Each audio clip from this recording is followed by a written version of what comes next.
everybody, it's Mr. Wagstaff. Cool stuff to talk about today. So today we're going to be talking about elections, specifically the presidential election. While all the other elections we talk about, the Senate, House of Representatives, those will fall into place as well today in what we're going to be talking about.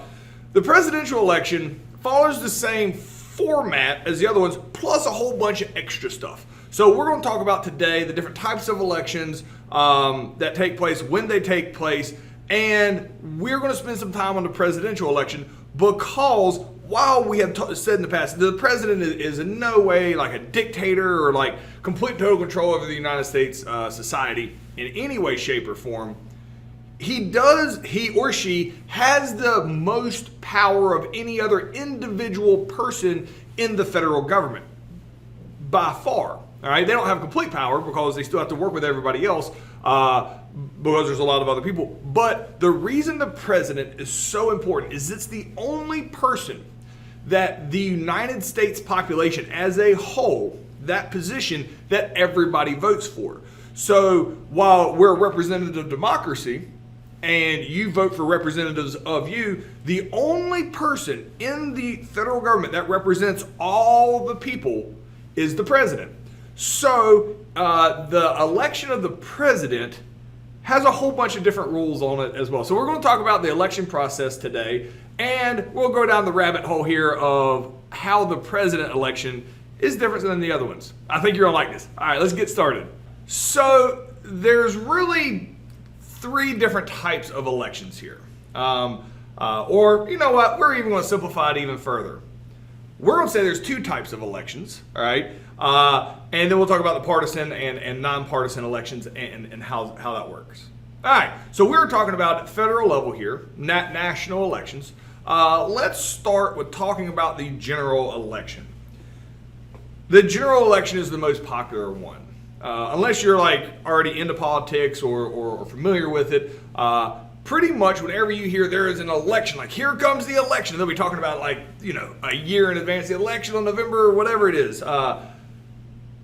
That most likely they're talking about the general election, the one that happens every 4 years. The general election where the president is picked. Now, you might be familiar with that if you don't follow politics very much, as assuming that the general election that happens every 4 years is just to vote for the president. It's not. Yes, because the president is being voted on in that election, it makes it really popular. However, there is a ton of other people, representatives, senates, local community stuff, all types of stuff will take place on that same ballot, which is basically your checklist of who you want to fill those positions because you're voting for them. So the general election, though, is extremely popular because the president is running it. Now, again, the reason is not because he's more powerful. It's because people talk about the president and that specific position a lot more than any other ones, because it applies to every single person in the United States. All right? So nobody, unless you live in the same town in the same district, no two people's ballots are the same unless you live in the same district with somebody else. But somebody in Wyoming and somebody in New York, the only person that they're going to have on their ballot that is the same is the president. So they talk about the president, especially in the national news, all the time. So it makes it seem like that position is so drastically more important than other positions. It is a very important position. It might be the most important position. But again, the president has, depending on how you slice it, about 10 to 15% of the governmental power. The rest is divided up in the House of Representatives, Senate, judicial branch. So the general elections, everyone makes a huge hubbubaloo about it, and it's all over the news. It's all you hear about, it's all you talk about. Everybody's arguing about it on social media. Family won't talk to each other at Thanksgiving after the election. You get that usually at the general election. What most people fail to realize is there's also a midterm election that hardly nobody ever talks about. I'm over exaggerating. There's still people that talk about it, but typically the turnout to the midterm elections is nowhere near what the general election is. The main difference is the president is being voted on in the general election. The midterm elections, as it sounds, happens in between the general election. So you have a general election, and then 2 years later you have the midterm election, and then 2 years after that you're back to voting for the president again. Kind of like Summer Olympics, and then 2 years you have the Winter Olympics, and it's the same thing, all right? But since the president isn't being voted on in the midterm elections, people are like, yeah, not a thing. So you're like, all right, who's being voted on? Because I'm sure that's the question that you're asking right now. People in the House of Representatives and the Senate. Because remember, the people in the Senate, they serve for 6 years. So they're not always going to link up with that 4-year general election. All right. They will sometimes, but not all the time. And then people in the House of Representatives, they serve for 2 years. So those positions are up for grabs, not only in the midterm elections, but also in the general election. So the midterm elections, as far as federal goes, is mainly focused on the Senate and House of Representatives. So the midterm elections never have as big of a turnout as people show up for the general election. So if you're running in a general election, you know there's going to be a bigger turnout and more people are going to vote either for or against you if you're not the president and you're just like a representative. Because the people usually don't show up, and just vote for the president and then leave. They're like, oh, I'm here, might as well just start checking boxes on who I want. Which is why, all right, when people show up to the general election, because they know, that Bob or Sally, who's running for president, which one that they want, after they pick that one, they might look at the rest of the ballot and be like, I don't know who these people are. For that reason, they have made a lot of elections partisan. Most elections now are partisan, all right? Some are nonpartisan, but most are partisan. Like, all right, Ms. Wagstaff, you keep saying partisan, not really sure what that means. Partisan, it has party in the name, means if you are running for an office, you are associated with a political party, typically Republican or Democrat in the United States. They are partisan. So there's a couple of reasons for this, and I had to go do some research here, and I feel like this is the best way, kind of pros and cons of should people who run for office be associated with a political party? Like if you're running for a school board and stuff like that, does it need to be partisan or not? And I thought some of the information here was pretty interesting because so for federal office, it's almost always going to be Republicans or Democrats. Some people believe that it is not necessary to be listing people's political affiliation, like what their political party is on the ballot. You see this sometimes. The most common time that you will have to choose somebody on a ballot, and it does not say if they're a Republican or Democrat or a third party, Green Party, Independent, something like that, Libertarian. Really the only common one that you're going to see that is for judges. So when you vote for a judge in a local district court, because Supreme Court's picked by the president, is nominated by the president and approved, but the actual local jurisdictions, they are voted in. You don't really, I think everybody kind of agrees justice needs to be blind. Like you don't really need to know if they're Republican or Democrat. Hopefully you've done your homework before you show up to vote, so you know who to vote for. All right.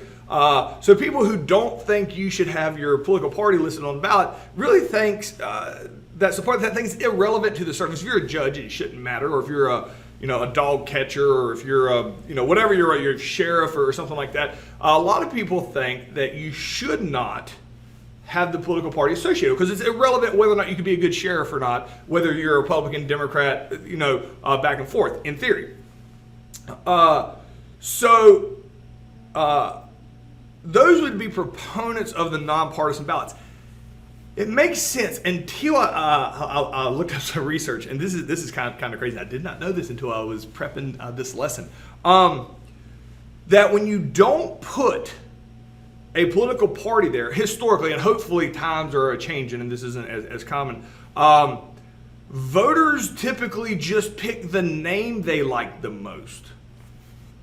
And sometimes if it's an ethnic name and it doesn't associate with a political party, and it's a different ethnicity than you, people typically don't pick that name. People try to pick the names that are most closely aligned with the ethnicity they are. It's which blew my mind. So you can be a Republican or Democrat, but if they don't really have any guiding way of deciding who this person is, if they have done no research, sometimes it can be, you're just going off a name. So it's not, you're not actually seeing this person, but your prejudice takes place, and people are choosing by the name, which really surprised me. And I went ahead and put up, this is the National League of Cities that put this out there, because I was looking to verify or contradict that statement, and I really couldn't. So I wanted to let you know where I'm getting that information from, and I couldn't find anything negative or positive about the National League of Cities if that was a biased organization. So I would feel really bad if it is, but I do not believe it is. Typically, if you have a partisan election with Republicans, it helps guide people in their voting choices when it gets to the people they're not real familiar with. It is kind of a debate on whether or not you go a partisan or nonpartisan in elections. This right here is a good little graph. This is up from like 1948 up to 2012. That top line is the voter turnout during general elections, when people are voting for the president. And then the line below it is the line of people that show up when it is a midterm election. And they never get close. There is a massive gap here as far as these are eligible voters. The fact that this is eligible voters, that we're only hitting a little over 50% in the general elections of people eligible to vote, they're registered to vote, they show up to actually vote, is still kind of crazy. But we're going to talk about some of that today as well, of why some people don't feel it's necessary to even show up and vote based on the presidential election. So the midterm election is always a lower turnout. People like voting for the president. They hear about the president all the time. It's all over the news because it's the only person that connects everybody. So people like talking about it, and there's always a bigger turnout because people are more motivated to vote in the general election because it's been all over the news, because the national news will talk about the president all the time. So the question is, why do people vote in the general elections more than the midterm elections? And what causes this in today's society? We've talked about it a little bit here, quite a bit. So pause me, answer that completely, and we're going to move on. All right, primaries. So we're just going to kind of focus on the president here, but there are primaries and governorships and things like that that work differently. But from the federal level, let's talk about primary. So primary means first, all right? Let me go through and kind of explain to you what a primary is, all right? So this is, do you like a little animation there? I went back in time here a little bit to 2012 to the presidential campaign, 2008. What happens is, so on the left here, those are 3 Democrats, and it could literally be anybody. I just put real faces, whatever. So you got 3 Democrats over here on the left that they all want to be the president. And then on the right, you have 3 Republicans. They all want to be the president. Well, you can't just have all like these Democrats and Republicans run together and compete with each other for the presidency, because it will divide the vote. So political parties like Republicans and Democrats, they're only going to pick one person to represent their political party in the election. This is why, the Republicans way back with Taft and Roosevelt, that they only picked Roosevelt. They didn't let Roosevelt and Taft both run as Republicans because it would split the vote, which ended up happening anyway. But only one person gets to run from each political party. So before you have an election, where and here in the center, that's Barack Obama versus Mitt Romney. That was like, so it's like a tournament style. And you come down and here's your 2 winners, one for the Republican, one for the Democrats. Then you have the election where everybody votes. But leading up to that, you have a whole bunch of pre-elections, which are called primaries. in which the Republicans get together and vote amongst themselves over who they want to represent the Republican Party in the for real election. The Democrats do the same thing. They vote amongst themselves to decide who they want to represent them in the real election. So it gets like crazy complicated on how that happens. So I'm going to try to explain why it's complicated without getting too in the nitty-gritty. All right. So the way political parties vote on who gets to be their party nominee is each state is going to vote for who they think the nominee should be.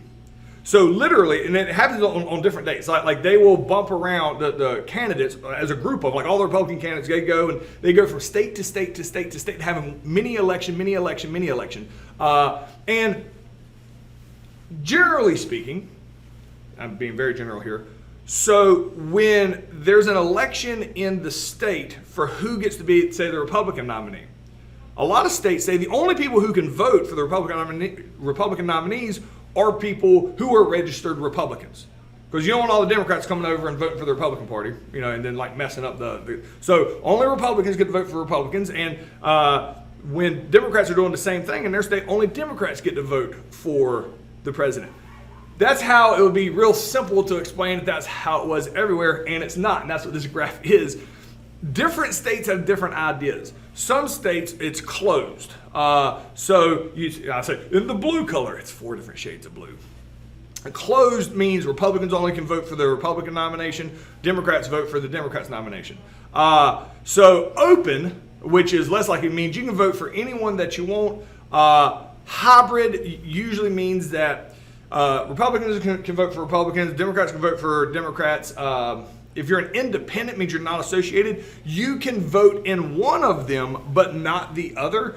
But it varies on state to state. So the actual rules for who gets to vote varies wildly by state for the primary. All right. So this is the 2016 primaries and caucuses. I wanted to use the 2016 one because this is the time we didn't have an incumbent president. We didn't have a president that was already president that was running again. So it was all up in the air for everybody. And you can see like Hillary Clinton and Bernie Sanders were very close. Who got to be the Democratic nominee? It ended up being Hillary Clinton. And then you have the Republicans like Donald Trump, who will end up getting the nomination in 2016. And then the other ones there in red are the different close runners when it comes down to votes. So pretty much everybody, all the states vote. All right, and you'll think, well, that's it. There's actually like this big hubbubaloo, which they pick who is going to actually be the presidential person who's the actual candidate, and that's called the nomination. All right. So in this situation, like on this graph here, this Hillary Clinton had this situation, but the picture I have is actually of Donald Trump in 2016. So after Donald Trump has held elections in every state, and it's clear he's the winner, they don't just say, you're the winner. They have a big old shindig called the National Convention, in which all the representatives of these states all show up, and this is where they officially cast their vote for who they think the nominee is going to be. Everybody knows who it's going to be before they show up. In this case, it was Donald Trump. So they've already got the confetti, the big signs say Trump and Pence up there. So in theory, they could all show up and vote for somebody else for their nominee. That's not really a thing that happens. Like sometimes on TV shows, big politics, they pretend like it happens. It really has never happened. So they know when they show up at the National Convention, it's basically just a party to celebrate whoever has already won, and everybody knows in advance who's going to win. And then they got big speeches, and then all these usually celebrities will show up and speak here who are fans of this president. But that way you only have one Republican and one Democrat running against each other. Because if you have multiple of each political party, it's really bad because you can split your vote, just like what happened with Theodore Roosevelt and Taft, and then the other political party will win that did not split their vote. So the question is, what is the purpose of a primary And why not just let multiple people from the same party run for one office? I realize it says for, not from. Just go with it. From the same party run for one office. We've talked about that. Pause me.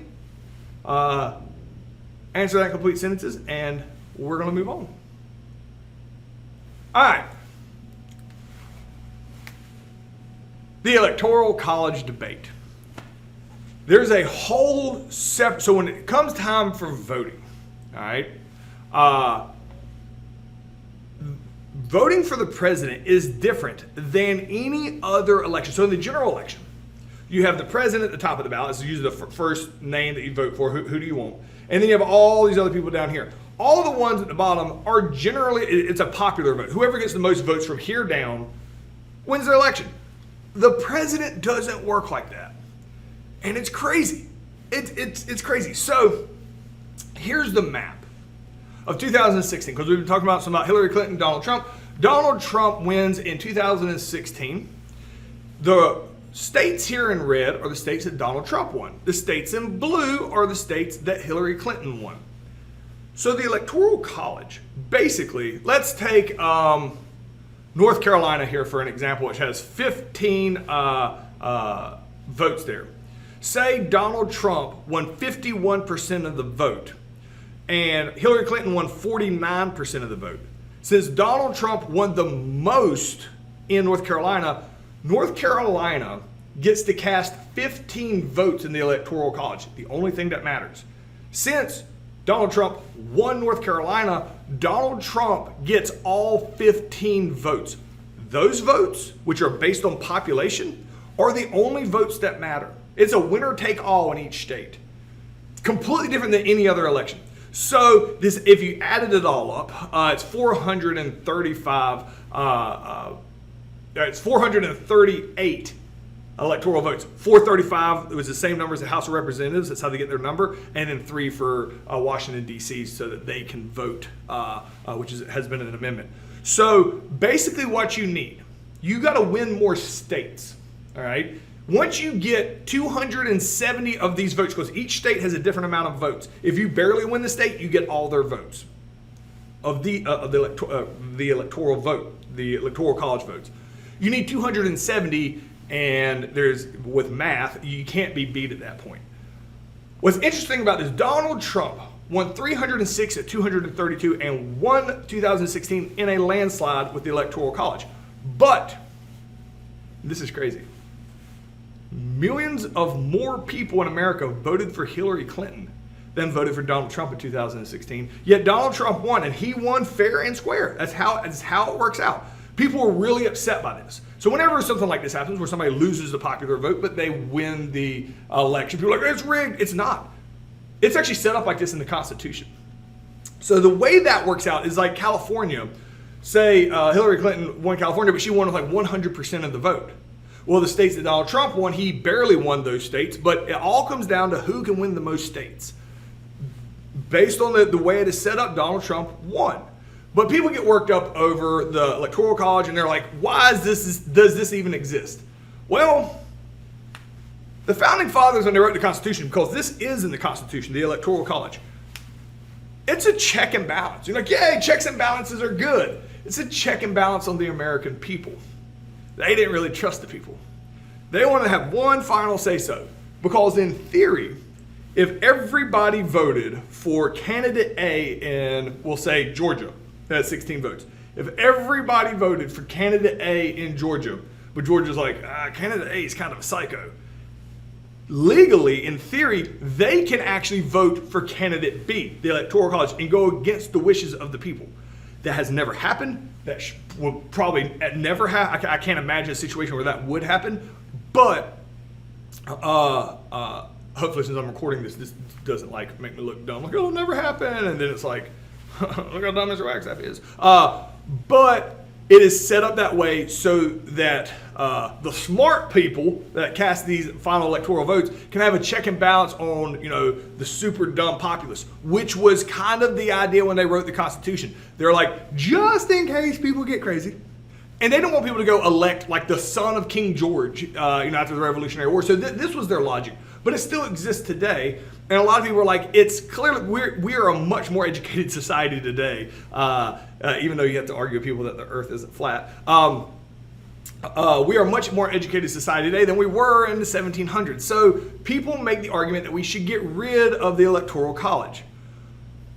Well, there is some pros and cons. The pros, all right, to the Electoral College is that it benefits systems with smaller populations or more rural areas. It gives them a stronger voice, and it doesn't just get dominated by the big cities when it comes down to the popular vote. Also, because it's set up this way, voter fraud is very difficult to have happen in a electoral college situation. Voter fraud is very difficult because you would have to have so much massive voter fraud to influence an election one way or other. So voter fraud is not really an issue. It helps out smaller states.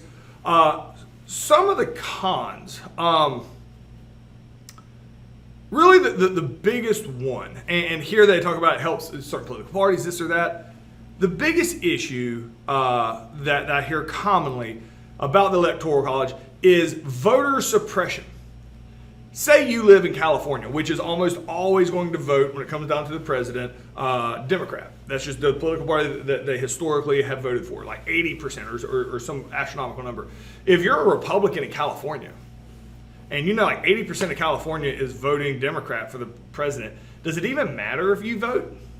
Because all it takes is 51% to vote a certain way in the state, and the whole state votes that way. So if you live in a state that is hardcore Republican and you're a Democrat, it always feels pointless to vote because it's not like you're teaming up with the other Democrats around the country. It's just in your state.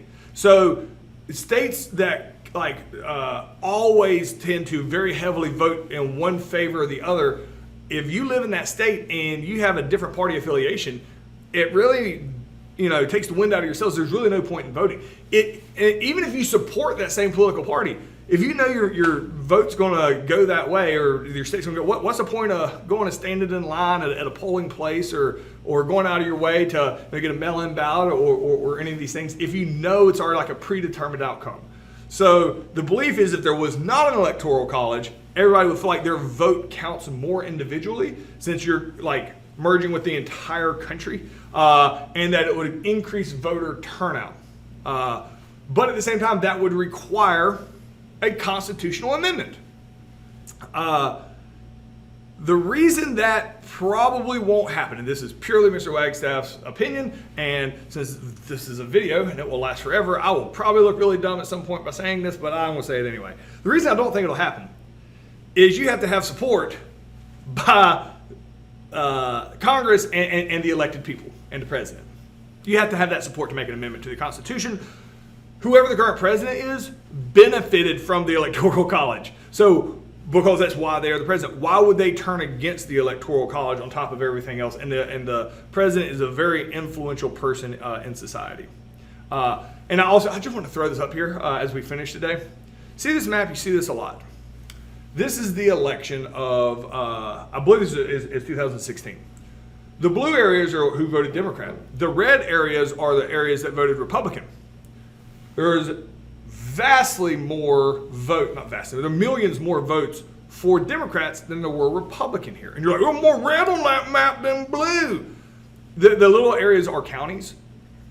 It always looks like this when they show this map because a lot of those red areas are very rural. And there's not a lot of people there. And a lot of the blue areas are densely populated cities. So these maps can be misleading when they're like, I can't believe all the blues are going to tell all the reds what to do and there's more reds than blues. The argument against that is that, land doesn't vote, people do. So anyway, near there, whenever I see this, I'm like, come on, there's a lot of good arguments for both sides. This one seems to be misleading. All right. So the question here is, why was the Electoral College created? In your opinion, should it still be used? So answer that in complete sentences, and we're done for the day, and I'll see you guys tomorrow.